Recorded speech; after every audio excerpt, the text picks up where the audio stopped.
Welcome to ఐడ్రన్స్. నేను మీ మాధురి.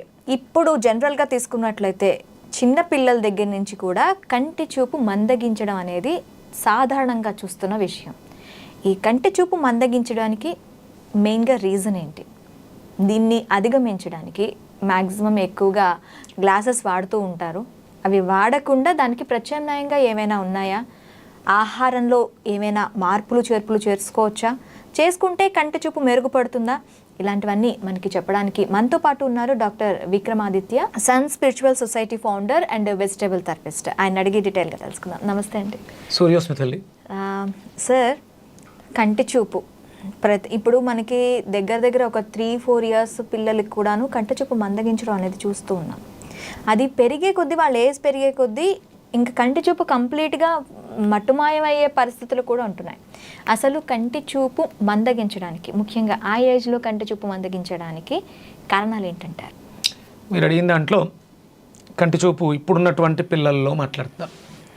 అది ప్రధానంగా పుట్టిన పిల్లలను కదా, పుట్టిన వెంటనే మ్యాక్సిమం బాక్సుల్లో పెడుతున్నారు. అవును. ఎందుకని వాళ్ళ వెయిట్ చాలా తక్కువగా ఉండటం, కానీ పుట్టిన పరిస్థితుల్లోని వాళ్ళకి ఏవైనా సమస్యలు ఉండేటప్పుడు వాళ్ళకి శ్వాస సరిగ్గా అందటానికి కోసం కానీ ఇలాంటి వాటి కోసం ఇంక్యుబేటర్స్లో పెడుతూ ఉంటారు. మ్యాక్సిమం ఇప్పుడు అది సర్వసాధారణం అయిపోయింది. పూర్వం ఒక 20 ఏళ్ల క్రితం, ఒక 30 ఏళ్ల క్రితం ఈ బాక్సులు ఇలాంటివి ఏమీ లేవు. సాధారణంగా నార్మల్ డెలివరీసే. అవును. ఇప్పుడు అది లేదు. మ్యాక్సిమం మనకి సిజేరియన్ సర్జరీసే చాలా తక్కువగా ఫ్రీ డెలివరీస్ అవుతున్నాయి. ఇక్కడ మరి ఆ పుట్టిన బిడ్డని ఎందుకు అక్కడ పెడుతున్నారు అంటే జాండీస్ కూడా కనిపిస్తున్నాయి పుట్టిన వెంటనే. అంటే నేను ఇదంతా ఎందుకు మాట్లాడుతున్నానంటే కంటికి లివర్కి సంబంధం ఉంది. మీకు ఐడియా ఉందా లివర్ షేప్ ఎలా ఉంటుందో? ఒక లవ్ సింబల్ ఆకారంలో. లవ్లో ఉండదు, ఒక వీలా ఉండి ఇలా ఉంటుంది. అంటే కన్ను ఎలా ఉంటుందో సేమ్ అలాగే లివర్ కూడా అలాగే ఉంటుంది. అంటే లివర్లో జరిగే ప్రతిక్రియ కళ్ళలో కనిపిస్తుంది. కామెర్లు వస్తే కంటి చూపుతోనే కంటి చూపు ఎలా ఉంది, కండ్లు పచ్చరంగా ఉందా, అవన్నీ చూస్తూ ఉంటారు. అంటే కళ్ళలో ఎక్స్పోజ్ అవుతుంది. కామెర్లు అనే వ్యాధిని ముందు ఫస్ట్ కళ్ళలో చూస్తారు, తర్వాత యూరిన్ పట్టి దాంట్లో బియ్యం వేసి ఇలా, అంటే పూర్వపు పద్ధతులు. అంటే ఇక్కడ కంటికి లివర్కి ఏదో సంబంధం ఉంది అని మనకి చెప్పకనే చెప్తున్నారు. అవును, పూర్వం పెద్దవాళ్ళు చెప్పేవాడు. ఇప్పుడు మీరు అంటున్నట్లు చిన్నపిల్లల వయసులో వాళ్ళకి కళ్ళద్దాలు, చూపు మందగించడం, ఇవన్నీ జరగడానికి ప్రధానమైనటువంటి కారణం తల్లి గర్భంతో ఉన్నప్పుడు తను తీసుకున్నటువంటి ఆహారమే వాళ్ళ చూపుని పోగొట్టేస్తుంది. అంటే ఇప్పుడు అంతా కూడా మనం సైంటిఫిక్. మీరు ఏం తింటున్నారు? ప్రోటీన్ తింటున్నారా? కార్బ్స్ తింటున్నారా? మీ దాంట్లో ఐరన్ ఎంత ఉంది? కొలుసుకుంటున్నాం కప్పులతో. అవును. పూర్వం ఆకలిస్తే భోజనం చేయాలి, అన్నం తినాలి. ఆ క్రేవింగ్స్, మీకు పులుపు తినాలనిపిస్తుందా అంటే ఇప్పుడు ప్రెగ్నెంట్గా ఉన్నప్పుడే కోరికలు, వెలుబూర్తి కచ్చికలు తినాలని, తీపి తినాలని, ఒక్కొక్కళ్ళకి ఒక్కొక్క రకంగా రుచులు. ఇప్పుడు అన్నీ ఒకటే రుచి, బిర్యానీ రుచి అంతేగా. అవును. చికెన్ నాకు అంటే ఆవిడకి తినాలని ఉంది, రుచిని కూడా గమనించలేని స్థితిలో ఉంది ఆ తల్లి. అందుకని ఏంటంటే ఒక మంచి బకెట్ తీస్తే అందరూ కూర్చొని శుభ్రంగా తినేసి, మరి ఇది ఏమైవ్వాలి? ఒక బిడ్డకి జన్మనిస్తుంది, ఒక సృష్టి జరుగుతుంది, ఎలా ఉండాలి? పూర్వం అగ్ని సంస్కారం అని జరిగేది. అంటే ప్రెగ్నెంట్ అయి నెల తప్పిన దగ్గర నుంచి కొన్ని సంస్కారాలు ఉంటాయి. ఒక్కొక్క నెలకి ఒక్కొక్క సంస్కారం చేస్తూ 3వ నెలలో పుంసవనం అనే సంస్కారం చేస్తూ, అంటే పుంసవనం ఎందుకు చేస్తారంటే పుట్టపోయే బిడ్డ శరీరంలో అంతర్గతంగా ఉండాల్సినటువంటి ఆర్గాన్స్ ఆరోగ్యంగా పెరగడానికి. అంటే పుంసవనం అనగానే అప్పు అనేది ఒకటి ఉంది కాబట్టి పురుషుడు అంటే మగపిల్లాడే పుట్టాలి అనుకునేవాడు పుంసవనం చేస్తున్నారు. ఓకే. పుంసవనం అనే దాంట్లో పువ్వు ఉంది కాబట్టి పురుషుడు, లేకపోతే స్త్రీ, ఆడపిల్ల. ఇది కాదు, పుంసవనం అనేది ఒక క్రియ, ఒక క్రతువు. అంటే ప్రతి చాలా అంటే ఒక బిడ్డకి జన్మనిస్తాను, వాడు పుట్టబోయేవాడు శ్రీరామచంద్రుడు అవ్వాలి, మంచి పేరు ప్రఖ్యాతులు తేవాలి, ఆ వంశాన్ని నిలబెట్టాలి, ఇలా ఆలోచించి భక్తితో లోపల పెరుగుతున్నది ఒక భగవంతుడు అనే ఆరాధనతో చేసేవాడు. ఇప్పుడు ఎవరిని ఉన్నారు అలాగా? ఎవరులే. అసలు ఇదొక క్రియ ఉన్నది అని చెప్పి కూడా మర్చిపోయిన సంఘటనలు అసలు ఇప్పుడు ఎవరు చెయ్యట్లేదు. అసలు మాక్సిమం ఇప్పుడు డెలివరీ కన్సీవ్ కన్ఫర్మ్ అయ్యేది కూడా 4th 5th మంత్లో కూడా కన్ఫర్మ్ అవుతున్న వాళ్ళు కూడా ఉన్నారు. అంటే అంత లైఫ్ స్టైల్స్లో చేంజెస్ దీంట్ వల్ల అది చెక్ చేసుకోవడం కూడా మర్చిపోయి ఉన్న ఆడపిల్లలు ఉన్నారు ఈ మధ్యకాలంలో. అది పరిస్థితి. ఇప్పుడు అంటే మనం చేస్తున్న పనుల వల్ల అంధకారమైనటువంటి జీవితాన్ని ఇస్తున్నాం బిడ్డలకి. స్త్రీకి గర్భవతి తల్లి అవ్వటం అనేది భగవంతుడిచ్చిన వరం. ఎంతోమంది పిల్లలు లేని స్త్రీలు చాలా ఇబ్బందులు పడుతూ బాధలు పడుతూ ఉన్నారు. అంటే మీరు అనొచ్చు మళ్ళీ కింద కామెంట్లో పిల్లలు పుట్టిన వాళ్ళు పిల్లలు ఉన్నవాళ్ళు ఏమైనా గొప్పవాళ్ళ అని. అది ఫస్ట్ ఒక వరం. సంతానాన్ని పొందడం అనేది గర్భవతి స్త్రీ పరిపూర్ణత సాధించేది అక్కడే. అది చాలా భక్తితో శ్రద్ధతో చేయాలి. అగ్ని సంస్కారం జరిగిన తర్వాత అంటే మనకి శోభన క్రియ అక్కడే దానికి ఒక బీజం పెట్టి ముహూర్తం చేస్తారు. ఒకవేళ అదే రోజు కన్సీవ్ అయితే అదే రోజు బేబీకి నువ్వు జన్మనిచ్చేస్తే ముహూర్తం. ఇప్పుడు అవి లేవు ఆ ముహూర్తాలు శ్రద్ధలు. పగలు సంసారం చేయకూడదు, అలాగే తిన్న వెంటనే చేయకూడదు. చాలా నియమాలు ఉన్నాయమ్మ. మనం చేసేది ఒక యజ్ఞం, ఒక బిడ్డని బయటకు తీసుకురావడానికి చేసే యజ్ఞం. అది భక్తి శ్రద్ధలతో చేస్తే పుట్టబోయే బిడ్డలు ఇప్పుడున్నటువంటి దుస్థితులు చిన్నపిల్లల హాస్పిటల్ అంటే ఇంతవరకు ఊరికి ఒక హాస్పిటల్ ఉండేది ఒకటే, ఒక MBBS జనరల్ ఫిజిషియన్ అంతే. అక్కడే ప్రసూతి ఒక లేడీ డాక్టర్, వాళ్ళకి వచ్చే గైనిక్ ఇష్యూస్. అంతేగాని సెపరేట్గా చిన్నపిల్లలకి సెపరేట్ హాస్పిటల్స్, పెద్దవాళ్ళకి ముసలి వాళ్ళకి ఇలా ఏముండదు, ఒకటే హాస్పిటల్. కానీ ఇప్పుడు మరి ఇది దేనికి దానికి స్పెషలైజేషన్స్ ఉన్నాయి. తల్లి ఒక హాస్పిటల్లో ఉంటుంది, బిడ్డ ఇంకో హాస్పిటల్లో ఉంటుంది. ఇది పరిస్థితి. ఇక్కడ బాధ్యత ఎవరిదమ్మా? తల్లిదే ఖచ్చితంగా, స్త్రీది. తల్లి కాబోతున్నాం అంటే నేను ఈ 2.5-3 ఏళ్లలో చాలామంది ఆడవాళ్ళతో మాట్లాడటం, వాళ్ళకు ఉన్నటువంటి సమస్యల గురించి డిస్కస్ చేయటం, వాళ్ళకి ఇదే చెప్తుంటాను. భక్తి శ్రద్ధలతో చేయండి. మనం తినేది హవిస్ అవ్వాలి. అది యజ్ఞకుండం కదా, యజ్ఞం కదా చేసావు. ఒక అగ్నిని రగిల్చావు, లోపల ఒక భగవంతుడు రూపవంతరం చెందుతున్నాడు. వాడికి ఇవ్వాల్సిన హవిస్ ఏంటి? స్వచ్ఛమైనదే ఉండాలి, పవిత్రమైనదే ఉండాలి. మన ఇష్టం వచ్చినట్లు ఏం పడితే అవి తినేయడం. అప్పుడు పులిపే ఎందుకు తినాలనిపిస్తుంది, వగరుగా ఉన్నవే ఎందుకు తినాలనిపిస్తుంది? అంటే వెలుగుడిది తినాలనిపించడానికి రీజన్ ఏంటంటే ఐరన్ డెఫిషియన్సీ వచ్చిందని బాడీ చెప్తుంది. అప్పుడు వెలుగుడిది తినమని కాదు, ఐరన్ డెఫిషియన్సీని బాగు చేసుకోమని. ఒక్కొక్క రుచి ఒక్కొక్క ఆర్గాన్ మీద పని చేస్తుంటుంది. పులుపు తినాలనిపిస్తుంది అంటే అక్కడ లివర్కి పని ఎక్కువ ఉంది అని చెప్తుంది. ఓకే, పులుపుకు పుల్లగా ఉండే పదార్థాలు తినడం ద్వారా లివర్ యాక్టివ్ అవుతుంది. మీరు చింతపండు నోట్లో పెట్టుకున్న, మామిడికాయ కొరికిన మీ ఎక్స్ప్రెషన్ ఏముంటుందో ఒక్కసారి పెట్టండి అని అంటాం. అంటే ఏం బ్లింక్ చేశారు? కళ్ళు. లివర్ మీద ఆ పులుపు పనిచేస్తుంది. ఎవరిని వాడుతున్నారమ్మా? పులుపు తింటున్నారా? పులుపు చాలా తగ్గించేశారు. పులుపు వస్తువు అంటే చాలు చాలా మంది అబ్బా అంటే ఇప్పుడు నేను ఆ ఎక్స్ప్రెషన్స్తోనే దూరంగా ఉంటారు మ్యాక్సిమం. అది అంటే మనకి ప్రధానంగా చూపు బాగుపడాలంటే కావాల్సింది పులుపు అనే రుచి, షడ్రుచులు మనకు. అందుకనే ఉగాదికి అన్ని రకాల రుచులను పెట్టడం ద్వారా మన శరీరంలో పంచభూతాలు కూడా యాక్టివ్ అవుతాయి. అంటే ఒక్కొక్క ఆర్గాను ఒక్కొక్క భూతాన్ని, వాటర్ని అయితే వాటర్ని ప్రేరేపిస్తుంది, అది పనిచేస్తుంది. ఇక్కడ లివర్ అనేది ప్రధానంగా మనకి చాలా ఇంపార్టెంట్. అందుకని తేలికగా జీర్ణమయ్యే పదార్థాలు మాత్రమే గర్భవతి తీసుకోవాలి. చాలా తేలికగా జీర్ణం అవ్వాలి, ఎందుకంటే అది శక్తిగా మారాలి. అది నీ కోసం కాదు, నీ కడుపులో ఉన్నటువంటి బిడ్డ కోసం. అలాగే పుట్టిన తర్వాత బిడ్డలకి కూడా మీరు పెట్టాల్సింది తేలికగా జీర్ణమై. పుట్టిన వెంటనే వాళ్ళకి మీరు అన్నాన్ని మెత్తగా పిసికేసి నెయ్యి వేసి ఉప్పు వేసి పెడతారు. అన్నప్రాసన అయిన తర్వాత ఫస్ట్ వాళ్ళకి స్టార్ట్ చేసేటప్పుడు మెత్తగా చేసి కొంచెం ఉప్పు వేసి ఫస్ట్ అలా స్టార్ట్ చేస్తారు. తర్వాత చారు. పుట్టిన వెంటనే ఎందుకు బిర్యానీ పెట్టరు? అదే తినడం మొదలు పెట్టిన వెంటనే బిర్యానీ ఎందుకు పెట్టరు? అరుగుదల గురించి ఆలోచిస్తున్నారు.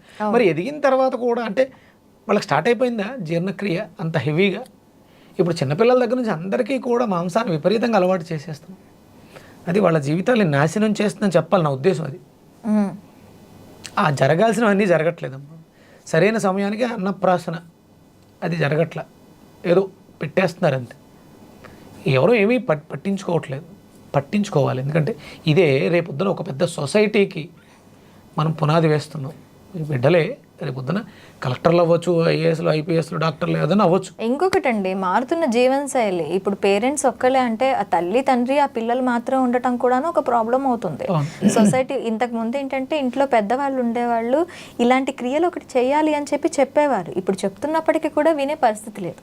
ఎందుకంటే వాళ్ళ బిజీ షెడ్యూల్స్ కావచ్చు, లేదు అంటే మనం వ్యంగ్యంగా పక్కన పెడితే వాళ్ళ బిజీ షెడ్యూల్స్ కావచ్చు, ఇవి కావచ్చు, మనం చేయాల్సిన క్రియలు కూడా చేయకుండా దాటివేసే పరిస్థితులు అయితే వచ్చేసి అవన్నీ మళ్ళీ వెనక్కి రావాలి. బాగుండాలంటే, మంచి సొసైటీ కావాలంటే అవన్నీ వెనక్కి రావాలి.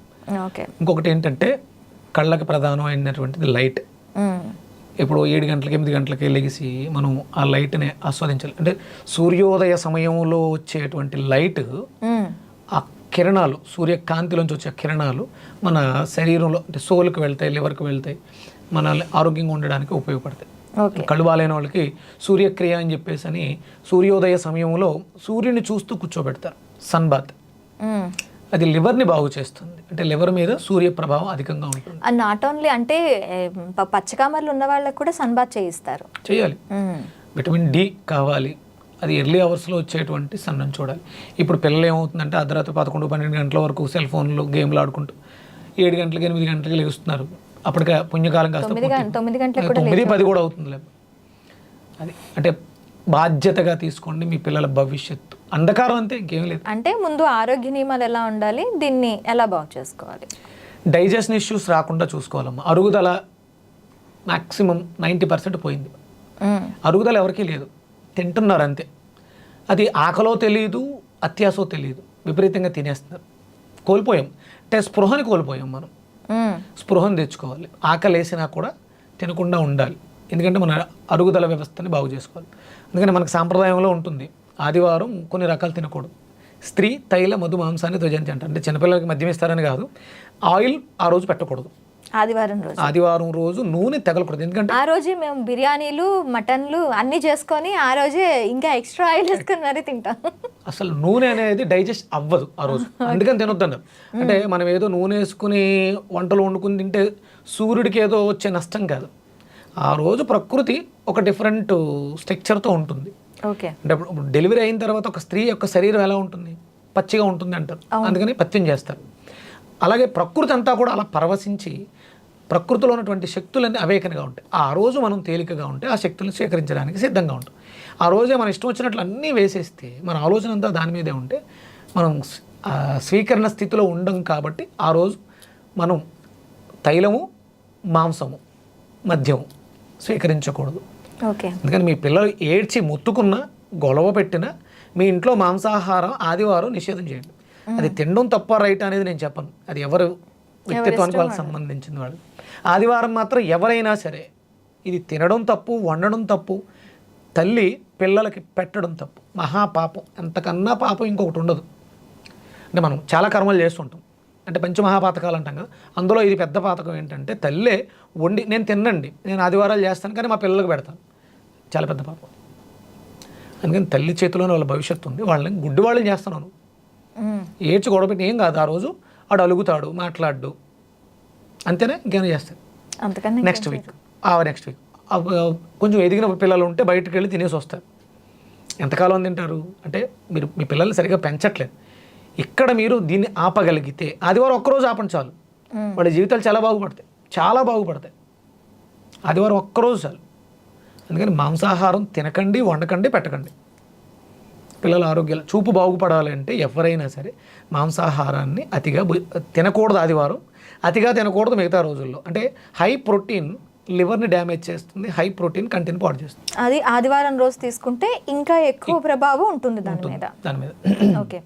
ఇంకా అంటే ఇప్పుడు చిన్న పిల్లలనే కాదు, పెద్దవాళ్ళలో కూడా కంటి చూపు మందగించిన వాళ్ళు ఉంటారు. వాళ్ళు ఎలాంటి నియమాలు పాటించాలంటే, ఇప్పుడు ఈ నియమం అనేది అందరికీ ఒకటేనమ్మా. హై ప్రోటీన్ అనేది మనం ఎక్కువగా తీసుకోకూడదు. అంటే ఇప్పుడు మాట్లాడితే మార్కెట్లో మనం ప్రోటీన్ గురించే మాట్లాడుతాం, ప్రోటీన్ ఫుడ్ గురించే మాట్లాడతాం. ప్రోటీన్ తీసుకోండి. అది ఇప్పుడు అవి కార్బోహైడ్రేట్స్ తీసుకుంటే లావ్ అయిపోతారని ప్రాబ్లం. ఎనర్జీ కావాలి కాబట్టి ప్రోటీన్స్ తీసుకుంటున్నారు. ఆ ప్రోటీన్స్ తో కూడాను కంటి చూపు మందగిస్తుంది అనేది లివర్ మీద అత్యధికంగా ప్రభావాన్ని చూపించేస్తుంది హై ప్రోటీన్ ఫుడ్. మన బాడీ అబ్జర్వ్ చేసుకోదు. ఎంత అవసరం అంతే తీసుకోవాలి. అంటే మీరు చేస్తున్న వర్క్ను బట్టి, మీ లైఫ్ స్టైల్ని బట్టి మీకు ప్రోటీన్ అవసరం. మీరు లేడీస్ కాబట్టి మీ వయసు ఎంత కాబట్టి మీరు ఇంత కప్పు ప్రోటీన్ తీసుకోండి, నేను ఎక్కువ మాట్లాడుతుంటాను కాబట్టి మీరు ఇంత కాదు. మీరు చేసే పని, మీ వర్క్ స్టైల్ మీద ఆధారపడి మీరు ప్రోటీన్ అనేది అవసరం. మీరు ఇచ్చే పదార్థాల్లోంచి ప్రోటీన్ అది తీసుకుంటుంది. మీరు డైరెక్ట్ ప్రోటీన్ ఇవ్వద్దు. ఓకే. ఇప్పుడు ప్రోటీన్, హై ప్రోటీన్ ఎందులో ఉంటుందమ్మా? చికెన్లో, మాంసంలో ఉంటుంది కదా. కోడి, మేక గురించి మాట్లాడుకుందాం. కోడి ప్రోటీన్ కోసం ఏం తింటుంది? ప్రోటీన్ అంటే మటన్ షాప్ కాదు, గింజలు అవి తింటుంది, తృణధాన్యాలు లేదు అంటే బియ్యం గింజలు అవి తింటుంది అంతే. అది మటన్ షాప్కి వెళ్ళి బోన్ సూపు ఒక 1/2 కేజీ మాంసం కైమా కొట్టించుకుని తినట్లేదు కదా. అవును. మనం ప్రోటీన్ కోసం దాన్ని చేస్తున్నాం. అది మాత్రం ప్రోటీన్ కోసం సాత్వికంగా ఉంటుంది, చాలా హ్యాపీగా అద్భుతమైన ప్రోటీన్ తయారు చేసుకుంటుంది, దాని నిండా పుష్కలంగా ఉంది. మనం మాత్రం మరి దాన్ని తిన్నా ఎందుకు బలంగా ఉండట్లేదు అంటే ప్రోటీన్ అందులో ఉన్నటువంటి ప్రోటీన్ మనకే కాదు, మనకు ఉపయోగపడట్లేదు.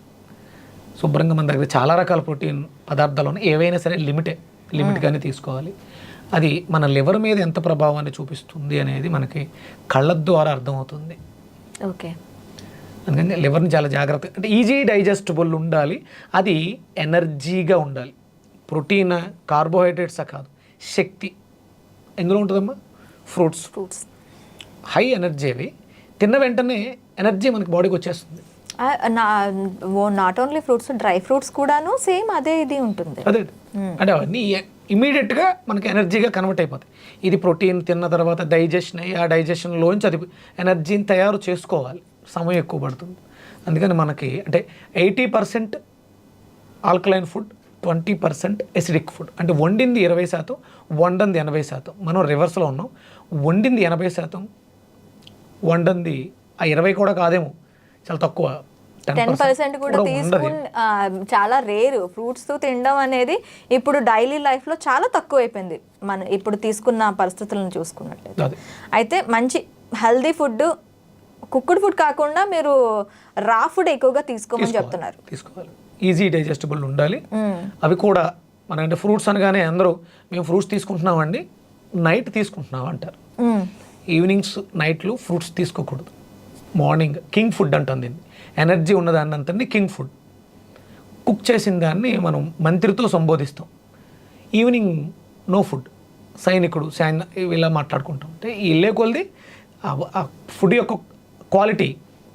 కింగ్ ఫుడ్ అంటే కింగ్ లాగా ఎక్కువ తినమని కాదు, ఆ ఫుడ్ తీసుకునే ఫుడ్ ఎనర్జీ మనకి ఇస్తుంది, కింగ్ ఎనర్జీని ఇస్తుంది. ఓకే. మధ్యాహ్నం తినేది మంత్రితో పోలుస్తారు దాన్ని అలా. Okay sir, thank you very much. చూసారు కదా, కంటి చూపు మెరుగుపరచుకోవాలి అంటే ఆహార నియమాలు పాటించడంతో పాటు మీరు ఏదైతే దైనందిక జీవితంలో యూజ్ చేస్తున్నారో ప్రోటీన్స్, ఆ విధంగా కాకుండా సాత్వికంగా తీసుకోండి అని చెప్తున్నారు. అండ్ ఆదివారం రోజు ముఖ్యంగా తీసుకున్నట్లయితే ఆ రోజు నూనెకి అలాగే మాంసానికి మద్యానికి చాలా దూరంగా ఉండటం వల్ల ఎదిగే పిల్లలు అలాగే ఈ ఆల్రెడీ చూపు ఎవరైతే మందగించి ఉంటారో వాళ్ళల్లో కూడా చేంజెస్ వస్తాయని చెప్తున్నారు.